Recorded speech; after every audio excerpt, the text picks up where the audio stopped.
Meet Ravi. He's a field manager at the Kaihawata tea plantation. Every morning he has to go from his house to the factory and then to other tea plantations around the air, which are around 8 to 10 kilometers away. He spends hours waiting for the bus or walking, usually late to work. But now Ravi goes to work on an e-bike, since it's a bicycle with a motor and battery. It is easy to go through the small pathways or up hills of the tea plantations. He is assigned to inspect with minimum effort, spending more time being productive instead of usually walking them.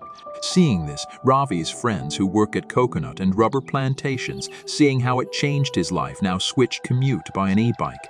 Because of a stressless commute, the productivity of their workplaces has increased significantly. That's how Ravi and his friends found a convenient solution to the commuting problem they faced every day.